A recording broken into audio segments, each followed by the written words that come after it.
Të premten nisi rënimi pompës së derivateve në rrugën Prishtinë-Fushë Kosovë përballë ndërtesës së Agjencisë Kosovare për Inteligjencë.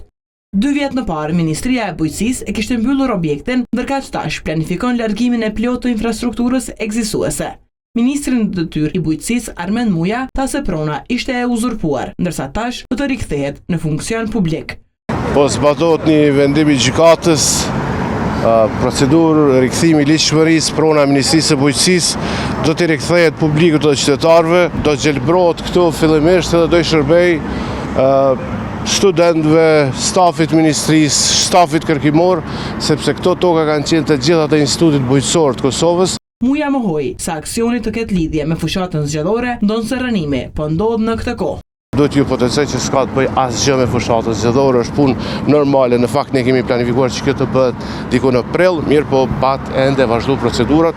S'ka të bëj asgjë me fushatën zgjedhore, është rikthimi i ligjshmërisë. Prona publike po ja kthejmë popullit të Kosovës.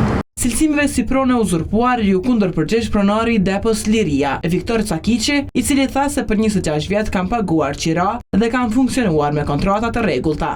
O zapator Siena, se 26 vjet na paguajnë qira. Domethënë që kena paguar gjithë, e kena paguar këtë komplet. Edhe ministri u kon që ka thonë kam vazhdu kontratën. Tha kena më vazhdu për 2 vjet. Kur erdh mas 2 muaj, erdh apet në shtesa, i kam batu me dëshmi e këtë komplet, tha du të me çu venin. Sa të jam vështë janë të orë të e botë, do më thonë, veç po shqipe i kam mirë, se është fëshot. Gjatë këtij aksioni, policia e ka arrestuar kandidatin e Partisë Demokratike për deputet Qëndrim Kryeziu për shkak të mosbatimit të urdhrave policor.